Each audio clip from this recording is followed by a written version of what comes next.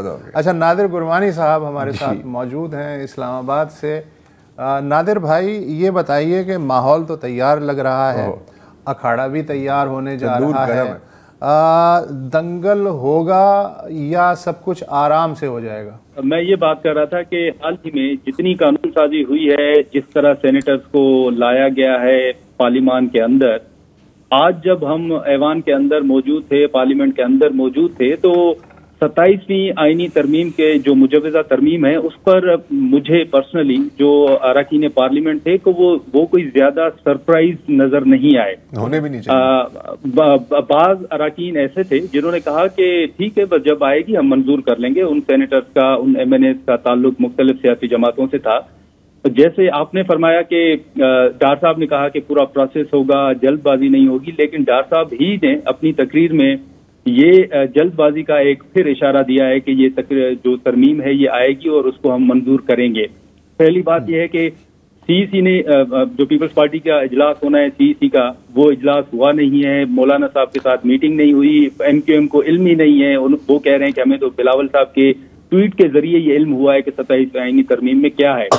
آج ڈار صاحب نے فلور آف دا ہاؤس یہ کہا ہے کہ یہ ترمیم آ رہی ہے, ہم لا رہے ہیں اور جلد لائیں گے, بس باقیوں کے ساتھ مشاورت ہونی ہے. پیپلز پارٹی اور ہم ایک نقطے پر پہنچ چکے ہیں. یہاں پر سوری نادر, میں آپ کی بات کاٹ رہا ہوں, اپالوجیز. اب کل سے میرے ذہن میں ایک سوال گردش کر رہا ہے, اور وہ یہ ہے کہ دیکھیں, مانا کہ جب سے 26ویں آئینی ترمیم پاس ہوئی تھی تو یہی بات ہو رہی تھی, اس کے ایک دن بعد ہی شروع ہو گیا تھا کہ سر اب 27 آنے والی ہے, یاد ہے آپ سب کو. تو یہ تو ہم جانتے تھے کہ کہیں نہ کبھی آنی ہے, لیکن جب تک بلاول بھٹو زرداری نے یہ ٹویٹ نہیں کی تھی, رائٹ, تو یہ بلی پھر بھی ایک قسم کے تھیلے میں ہی تھی نا. تو اس ٹویٹ میں اس طرح چیزوں کو ایکسپوز کرنا, اچھا الفاظ کا چناؤ بھی میری نظر میں کافی دلچسپ ہے کہ یہ الفاظ استعمال کیے ہیں, removal of protections from the N F سی.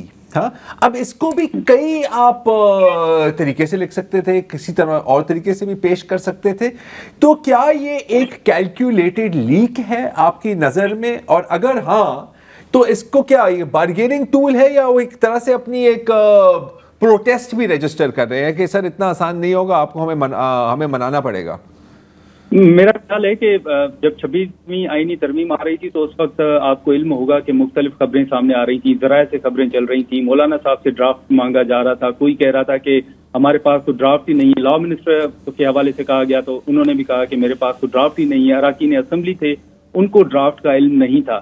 اور یہ پہلی مرتبہ ہے کہ 27ویں آئینی ترمیم, جو کہ ابھی حکومت نے تسلیم ہی نہیں کیا تھا کہ وہ ترمیم کوئی لا رہی ہے, تو بلاول صاحب نے نہ صرف ٹویٹ میں یہ کہا, وہ اگر چاہتے تو یہ بھی کہہ سکتے تھے کہ حکومت 27ویں آئینی ترمیم لا رہی ہے اور ہم سے انہوں نے بات کی ہے, لیکن انہوں نے پورے کا پورا جو ترامیم تھی, جو نکات تھے, وہ سارے نکات ایک ٹویٹ میں انہوں نے شامل کر کے ایک طرح سے وہ پوری کی پوری خبر لیک کر دی.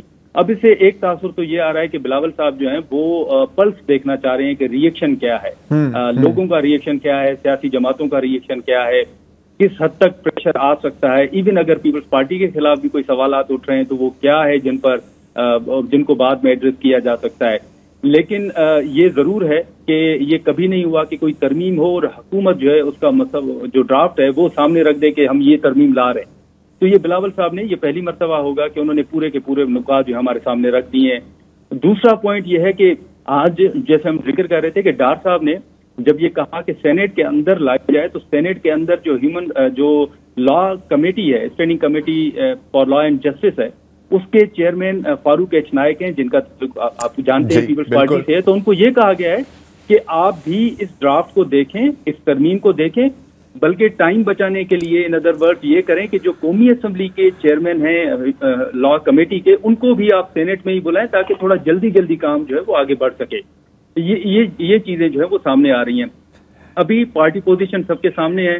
مولانا صاحب اگر سپورٹ نہ بھی کریں تو پہلے اگر 20 اراکین 26ویں آئینی ترمیم کے وقت پہ سامنے آ گئے تھے تو حکومت کے لیے 5 اراکین توڑنا 10 اراکین توڑنا میرے خیال میں مشکل نہیں ہوگا، کیونکہ مخصوص نشستوں کے بعد اب پارلیمان کے اندر پارٹی پوزیشن تبدیل ہو چکی ہے، اب حکومت زیادہ کمفرٹیبل ہے۔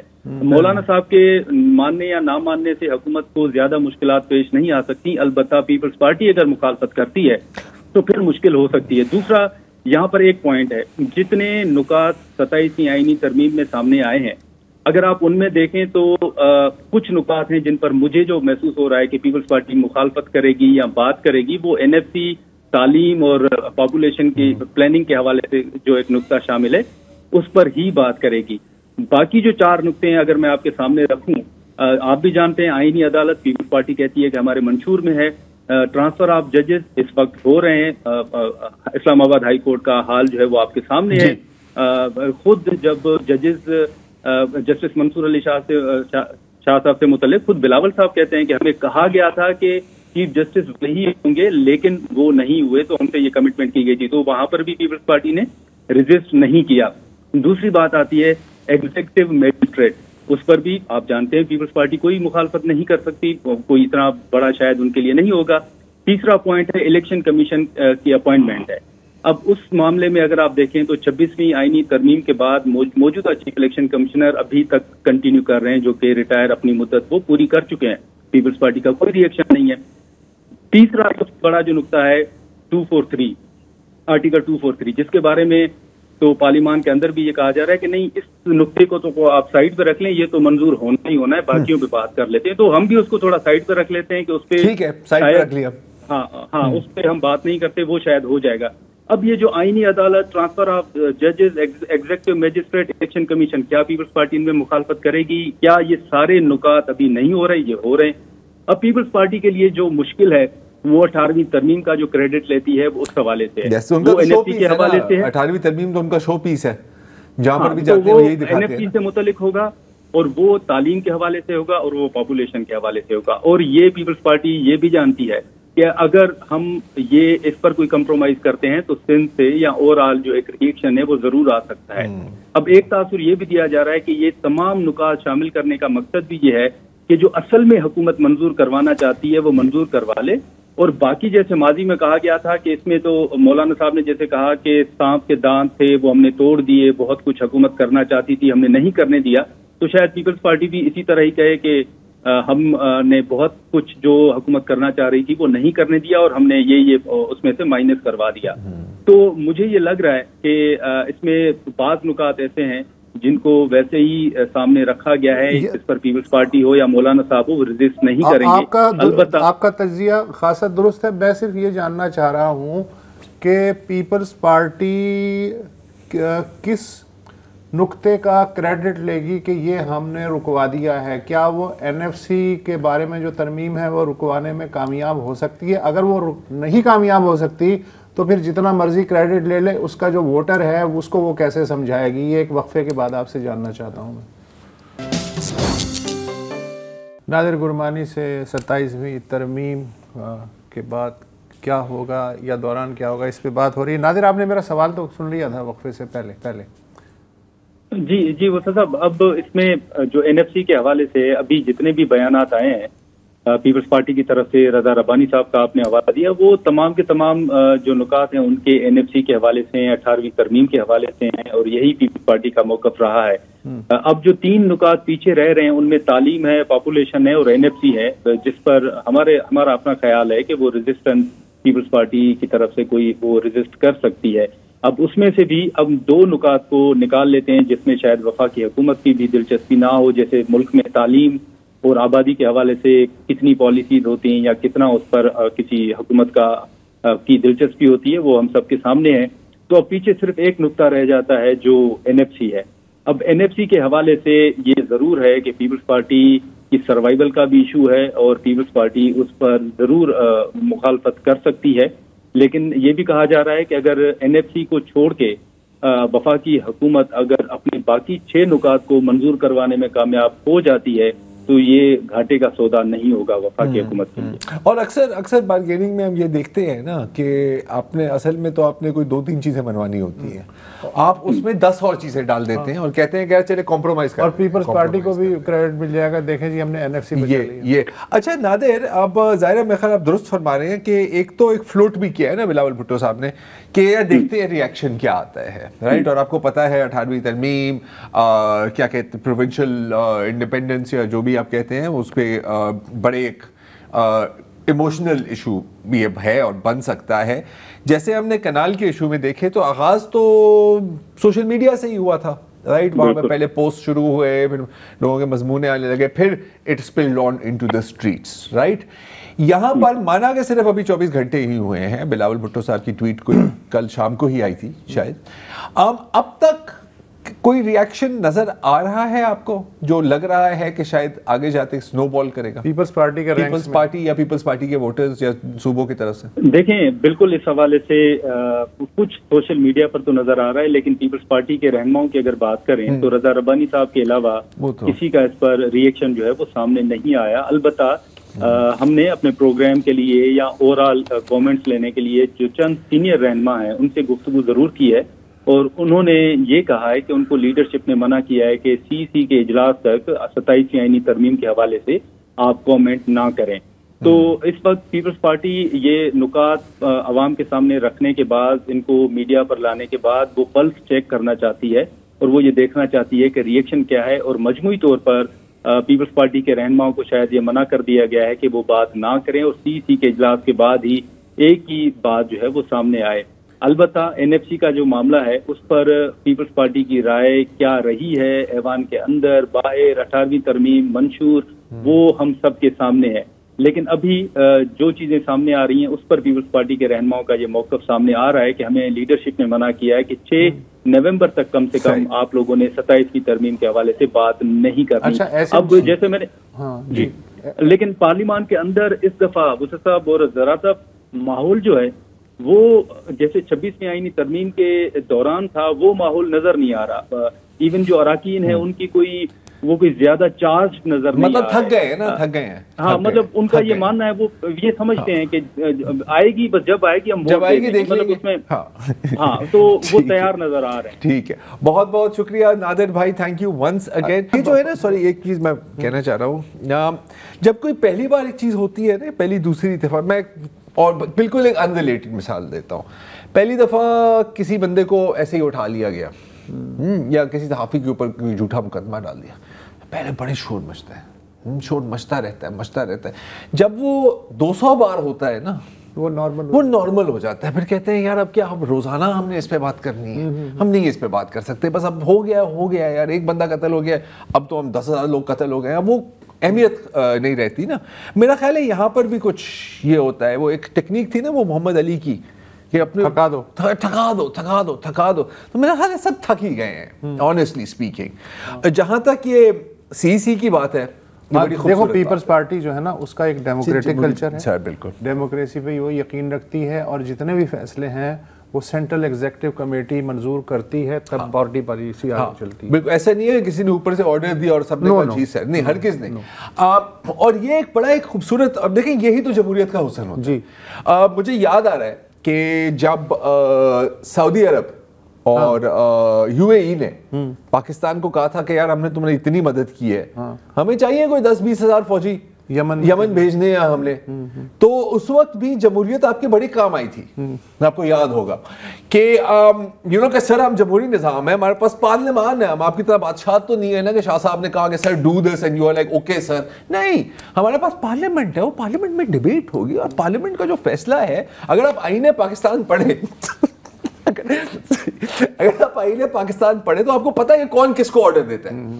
تو پارلیمان نے نہ کر دیا, ہم کون ہوتے ہیں سر آپ دیکھ لینا, آپ خود خبر پڑھ لیں.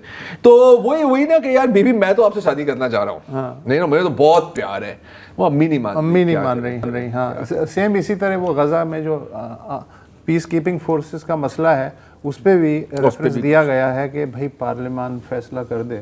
ہاں ہم تیار ہیں. اچھا یہ اگین ایسے موقع پہ پارلیمنٹ کتنی کام آتی ہے. ایسے موقع پہ I think parliament is great, اور جمہوریت سے بہتر تو کوئی نظام ہی نہیں ہے. اور جہاں تک اب آپ نے موضوع کو چھیڑ ہی دیا ہے تو اس پہ 2 منٹ بات کر لیتے ہیں. بڑی مکسڈ میسیجنگ اور کنفیوز میسیجنگ رہی ہے یہ غزہ میں فوج بھیجنی ہے نہیں بھیجنی.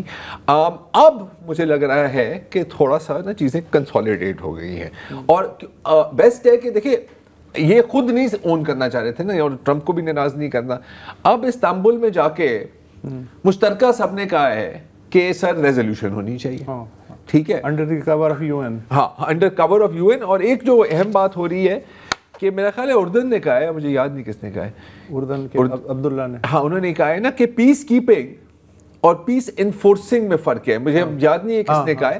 ہم پیس کیپنگ کے لیے تیار ہیں, لیکن اگر پیس انفورسنگ کا مطلب ہے کہ جو وہاں پہ مسلح گروہ ہیں ان کو ڈسارم کرنا ہے, تو سر اس گیم میں تو ہم نہیں, وہ ہم سے نہیں ہوگا. ہاں تو اگین میں تو ابھی بھی کہتا ہوں کہ مجھے تو مشکل ہی لگتا ہے کہ کوئی بھی ڈپلائمنٹ ہوگی. نہیں ہوگی. اس کی وجہ یہ ہے کہ خود جو امریکہ ہے وہ پچھلے ہفتے مارکو روبیو صاحب جو ہیں ان کا بیان بھی آیا تھا کہ ہمیں اپنے اتحادیوں کے کچھ تحفظات کا احساس ہے, لہٰذا ہم یہ چاہیں گے کہ جو بھی کام ہو وہ اقوام متحدہ کے بینر پہ ہو. اچھا ٹرمپ ترکی کی پارٹیسپیشن پہ بھی بڑا انسسٹ کر رہا ہے, حالانکہ نیتن اس کے سخت خلاف ہے.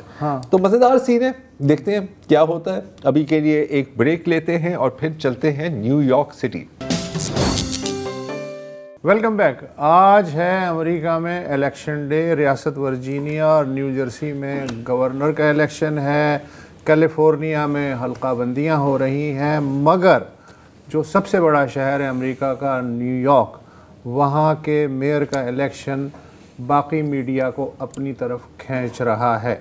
85 لاکھ اس کی آبادی بتائی جاتی ہے نیو یارک شہر کی, اور اس کی میئرشپ کی دوڑ میں ریپبلکن امیدوار کرسٹی سلیوا بھی شامل ہیں.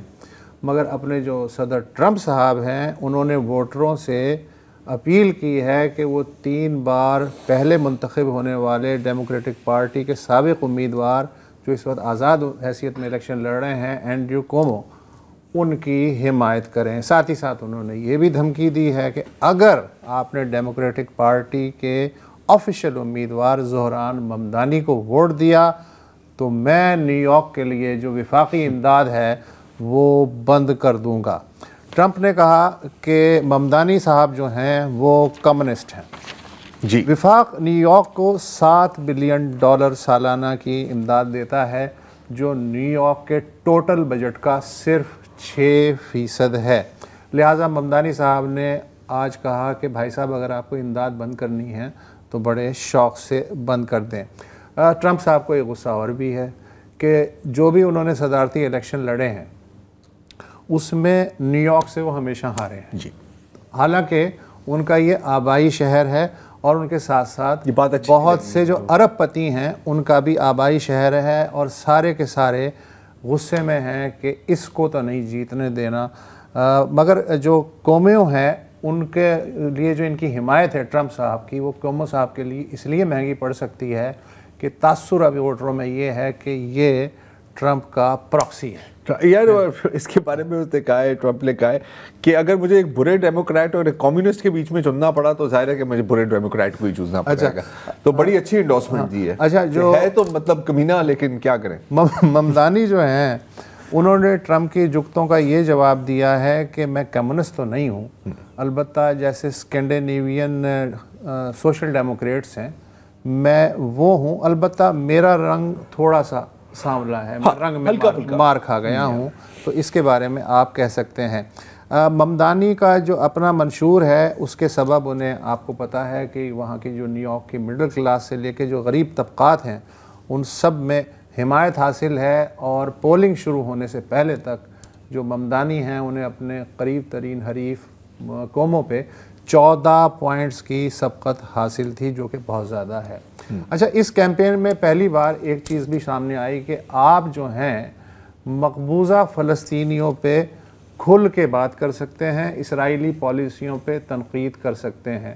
اس سے یقیناً ایک جوئش جو کمیونٹی ہے بہت سٹرونگ ہے نیو یارک کی, اس میں تو آگ لگی ہوگی, لیکن اس کے علاوہ جو باقی لوگ ہیں جو ادھر ادھر دیکھ کے پہلے بات کرتے تھے اب وہ تھوڑا سا انہوں نے حوصلہ پکڑا ہے اور بالکل انفیکٹ جو پہلے جو ان کا ویڈیو دیکھا تھا نا وہ جو ان کا ہوتا ہے نا میئر کا انٹرویوز ہوتے ہیں تو وہ چاروں جتنے بھی 6-7 امیدوار ہوتے ہیں پرائمریز میں ان سے ایک سوال پوچھا جاتا ہے سب جواب دیتے ہیں تو کہتے ہیں کہ جی میئر بننے کے بعد آپ کا پہلا بیرون ملک دورہ کہاں کا ہوگا. اچھا ہر بندہ نا مطلب روبوٹ کی تھا Israel holy land Israel because they are allies you know وہ مطلب جیسے کہ پتہ نہیں کسی پرومپٹر سے پڑھ رہے ہیں.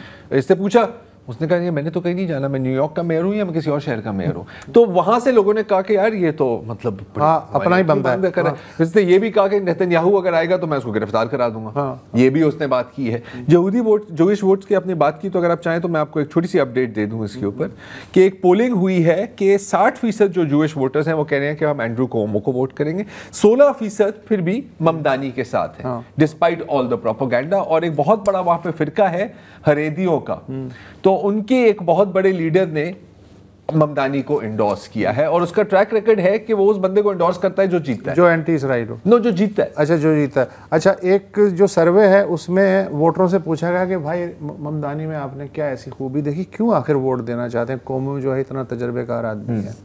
تو انہوں نے کہا ہے کہ وہ اصل میں لگتا ہے جیسے ہم جیسا ہو اور ہمارے درمیان ہو. یہ عام ووٹر کا تاثر ہے اپنا سا لگ رہا ہے. اچھا اب مسئلہ یہ ہے کہ نیو یارک جو ہے آپ کو پتہ ہے ایک کاسموپولیٹن سماج ہے ہمیشہ سے تاریخی طور پہ اور امیگرینٹس کا شہر کہلاتا ہے. اب ممدانی جو ہے وہ اس تصویر میں فٹ ہوتا ہے. مثلا جنوبی ایشیائی ہے افریقن ہے اور امریکن بھی ہے امیگرینٹ بھی ہے. اچھا مڈل کلاس بھی ہے والدہ ہندو اور والد مسلمان بھی ہیں لگی لپٹی بات کرنے والا بھی نہیں ہے اور اپنے جو بھی اصول ہیں ان پہ کاربند ایک پرو پیپل اس کا ایک امیج ہے کہ وہ عوام کے درمیان رہتا ہے. اور سب سے بڑی بات 34 سال کا نوجوان ہے لہٰذا جو یوتھ پاور ہے وہ تو اس کی طرف ظاہر ہے کہ اٹریکٹ اس لیے بھی ہو رہی ہے. اچھا ممدانی کیمپین بڑے دلچسپ انداز میں چلایا جیسے عام عوامی انداز ہوتا ہے. جھلک میں آپ کو دکھاتا ہوں. پر بات یہ نہیں ہے کہ میں کیا بنوں گا بات یہ ہے کہ میں کیا کروں گا ہمارے کمیونٹیز کے لیے اور ہر ایک نیو یارکر کے لیے. میں ہمارے شہر کو افورڈیبل بناؤں گا. نیو یارکرز مشکل سے افورڈ کر رہے ہیں روٹی کپڑا اور مکان. میں یہ سب بدلنے کے لیے لڑ رہا ہوں. Rent free buses universal child care اور سستی گروسریز کے ذریعے. پر آپ کو ایک سوال پوچھنا چاہتا ہوں تم نے کبھی کسی کو ووٹ کیا؟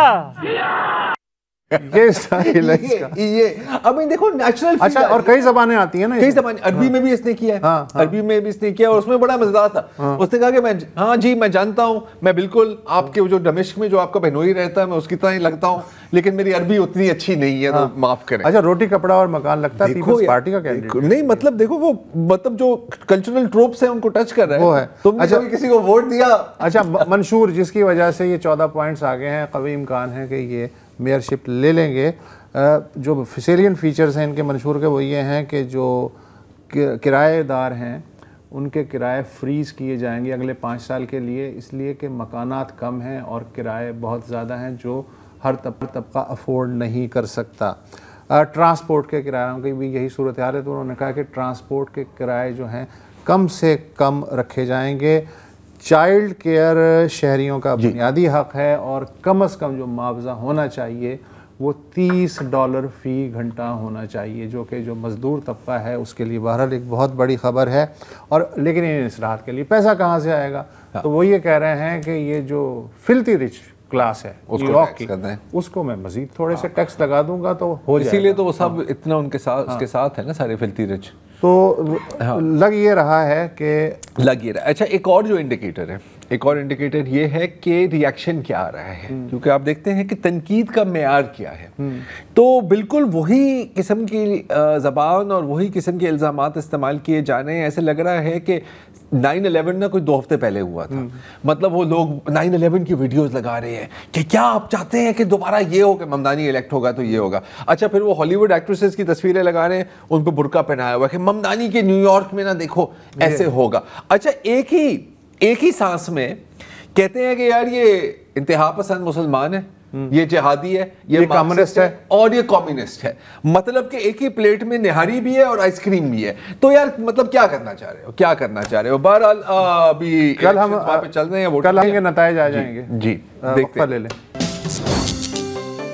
Welcome back. آپ کو یاد ہوگا اگست 2024 کی بات ہے کہ اسرائیلی جیل اسٹڈی ڈومین سے یہ فوٹیج لیک ہوئی تھی جس میں اسرائیلی فوجی ایک فلسطینی قیدی کو گھیر رہے ہیں, اس کو کونے میں دھکیل کر اس کو کمپلیٹلی سراؤنڈ کر کے اپنی شیلڈز کے ساتھ اس کو جسمانی اور جنسی تشدد کا نشانہ بناتے ہیں, بلکہ اس کو ڈنڈوں اور رائفل کے بیرل کے ساتھ ریپ کیا جاتا ہے. اس کے بعد ایک انکوائری ہوتی ہے, کچھ گرفتاریاں بھی ہوتی ہیں, ملٹری پولیس حرکت میں آتی ہے, لیکن پھر اسرائیلی پبلک, اسرائیلی سیاستدان, پوری پارلیمان اور تقریباً تمام سینئر مذہبی رہنما جو ہیں اسرائیل میں, وہ ان ریپسٹ کی حمایت میں سامنے آتی ہیں اور جو ملٹری پولیس ہے اس کو پیچھے ہٹنا ہوتا ہے. جہاں تک وکٹم کی بات ہے تو اب ان کی بھی شناخت ہو گئی ہے. ان پر الزام لگایا تھا جو ریپسٹ ہیں, وہ کہہ رہے تھے کہ جی یہ حماس کا ایلیٹ فائٹر ہے. اب اسرائیل کے اپنے ڈاکیومنٹس میں یہ واضح ہو گیا ہے کہ یہ ایک عام فلسطینی شہری تھے, اور جہاں تک ان کی صحت کی بات ہے تو اب تک ان کی 20 سرجریز ہوئی ہیں. اتنا ڈیمیج ہوا ہے, ان کے باقاعدہ انٹیسٹنز ایکسپلوڈ ہو گئے یہ کہا گیا ہے, اور مینٹل ٹراما کی تو ہم بات ہی نہیں کر سکتے. لیکن اب بالآخر اس کیس میں ایک گرفتاری بھی ہوئی ہے, لیکن ریپسٹ کی نہیں. یہ گرفتاری اس خاتون کی ہوئی ہے جو اسرائیلی فوج کی سابق ٹاپ ملٹری لائر ہیں, جنرل تومیر یروشلمی, اور ان پر الزام لگایا گیا ہے کہ آپ نے یہ ویڈیو لیک کی تھی. اچھا, پہلے تو ان کے خلاف ایک انکوائری لانچ ہوئی, پھر ان کو سسپینڈ کیا گیا, وہاں پہ اس کے بعد انہوں نے استعفیٰ دیا, اور پھر 2-3 دن کے لیے لاپتہ تھیں, اور پھر پتہ لگا کہ یہ اس وقت حراست میں ہے, اور پورے ملک میں کہا جا رہا ہے کہ اس کو پھانسی دے دو, یہ غدار ہیں. جو ریپسٹ ہیں انہوں نے باقاعدہ ایک پریس کانفرنس بھی کی ہے ماسک پہن کے, اور اس لیے نہیں کہ وہ اسرائیلیوں سے اپنا منہ چھپا رہے ہیں, تاکہ اگر کہیں بیرون ملک جانا پڑے تو کوئی تکلیف کا سامنا نہ کرنا پڑے. اور وہ کہہ رہے ہیں کہ جی آپ کو چاہیے تھا کہ ہمیں ہمارا شکریہ ادا کریں, الٹا آپ نے ہمارے پہ مقدمہ کر دیا, یہ کون سا انصاف ہے. جہاں تک نیتن یاہو کی بات ہے تو نیتن یاہو صاحب نے بھی کہا ہے کہ جی یہ سب سے بڑا میڈیا فیلئر رہا ہے اسرائیل کی پوری تاریخ میں. مطلب کہ فلسطینیوں کو ریپ کرنے میں کوئی جرم نہیں ہے, لیکن ہاں آپ نے ریپ کی ویڈیو لیک کی, اس پر تو سزائے موت لگنی چاہیے. اسرائیلیوں کے لیے کوئی نئی بات نہیں ہے. آپ کو یہ بھی یاد ہوگا کہ ڈاکٹر عدنان البرش جو ایک ریمناؤنڈ سرجن تھے, آپ کو یاد ہے, شکل یاد ہے, ان کو بھی گرفتار کیا گیا, اور اتنا ان کو جنسی تشدد کا نشانہ بنایا گیا کہ یہ فوت ہو گئے. پچھلے سال یونائٹڈ نیشنز کی ایک انکوائری کمیشن کی رپورٹ آئی تھی, اور انہوں نے کہا تھا کہ جی اتنے ہمارے سامنے کیسز آئے ہیں کہ سیکچولی ہیوملیٹ کیا گیا, بچے ہوں یا بوڑھے ہوں, مرد ہو یا خواتین ہو, تقریباً ہر فلسطینی جو کسی اسرائیلی چیک پوسٹ سے گزرتا ہے یا خدا نخواستہ کسی اسرائیلی قید میں یا جیل میں پہنچ جاتا ہے, اس کو یا تو ریپ کیا جاتا ہے, یا تو سیکشولی ہراس کیا جاتا ہے, یا تو ریپ کی دھمکیاں دی جاتی ہیں. اور یہ اتنے تواتر سے ہو رہا ہے, یونائٹڈ نیشنز کا کہنا ہے کہ ہم اس بات کو کہنے پر مجبور ہیں کہ یہ ایک SOP ہے, اسٹینڈرڈ آپریٹنگ پروسیجر ہے, اور اس کا مقصد ہے کہ فلسطینی قوم کو ڈیسٹیبلائز, ڈومینیٹ اور ڈسٹروائے کیا جائے. تو یہ چل رہا ہے. یہ اگر فلسطینیوں کے ساتھ یہ حال ہے تو اسرائیلی فوجی ایک دوسرے کے ساتھ کیسے بیہیو کرتے ہیں in terms of sexual violence. تو میں آپ کو ایک مزیدار بات بتا سکتا ہوں کہ جب آپریشن ٹرو پرومس چل رہا تھا, جب ایران اسرائیل پر حملے کر رہے تھے, تو آپ کو پتہ ہے یہ ایک ایئر وار تھی نا, میسائل وار تھی, تو اس میں ایئر ڈیفنس کا ایک کلیدی کردار ہوتا ہے, رائٹ, اسرائیلی ایئر ڈیفنس کا. اسرائیلی ایئر ڈیفنس کا جو یونٹ ہے اس کو کہتے ہیں ایرو. اور ایک خبر یہ بھی آئی ہے کہ اسرائیلی ملٹری پولیس نے اس جنگ کے کچھ دیر بعد ہی 7 سپاہیوں کو گرفتار کیا ایرو یونٹ سے, کیونکہ جب اسرائیلی بمباری ہو رہی تھی سینئر افسران جونیئر افسران کو ریپ کر رہے تھے, یہ اسرائیل کی فوج کے اندر. اب یہ تو چلے بات ہوئی کہ اسرائیل میں کیا ہو رہا ہے, فلسطینیوں کے ساتھ کیا ہو رہا ہے. یہ امریکہ میں پہنچ کر کیا ہوا ہے, میں آپ کو ایک بڑی مزیدار کہانی سنانا چاہ رہا ہوں. یہ ہے ٹام الیگزینڈرووچ. ٹام الیگزینڈرووچ اسرائیل کے ایک گورنمنٹ کے لیے کام کرتے ہیں اور ایک سائبر سیکیورٹی افسر ہیں. یہ لاس ویگس پہنچے ہوئے تھے ایک سائبر سیکیورٹی کانفرنس کے لیے. وہاں پر وہ بور ہو گئے تو وہ ایک ڈیٹنگ ایپ پر گئے. ڈیٹنگ ایپ کا نام ہے پیور, اور اس پہ گئے تو اس کی بات شروع ہو گئی کسی کے ساتھ. وہاں پر ایک لڑکی کے ساتھ اس کی چیٹنگ شروع ہو گئی, اور لڑکی نے اسے کہا کہ دیکھیں میں زیادہ کھل کے بات نہیں کر سکتی, ابھی میں اپنے ابو کے ساتھ ہوں, میری صرف 15 سال کی عمر ہے. اچھا ٹام نے کہا تو کوئی بات نہیں, تم بھی میرے قریب رہتی ہو, میں آج کل لاس ویگس میں ہوں, تو کیوں نہ ہم ایک پارک میں جا کے مل لیں. ٹھیک ہے, 15 سال کی لڑکی کے ساتھ. پارک میں جب وہ پہنچا تو وہاں پر پولیس نے اس کو گھیر لیا. پتہ لگا کہ وہ 15 سال کی لڑکی نہیں تھی, وہ ایف بی آئی ایجنٹ تھی. اور یہ ایف بی آئی کا ایک باقاعدہ سٹنگ تھا جس میں صرف ٹام الیگزینڈرووچ کو نہیں گرفتار کیا گیا, کئی درجن اور امریکن شہریوں کو بھی گرفتار کر دیا. یہ روٹین میں چائلڈ پیڈو فائلز کے خلاف اس طرح کے آپریشنز ہوتے ہیں. ٹام کو عدالت میں پیش کیا گیا, وہاں پر $10,000 کا ضمانت ملی, اور بار بار یہ پولیس والوں کو کہتا تھا کہ تم نے مجھے اریسٹ تو کر دیا, لیکن مجھے کیا آپ ایک ہفتے میں چھوڑ دیں گے, کیونکہ مجھے واپس اسرائیل جانا ہے, بڑا اہم کام ہے میرا وہاں پہ. اچھا, اس کے باوجود حالانکہ وہ فلائٹ رسک تھی, ان کو بیل مل گئی.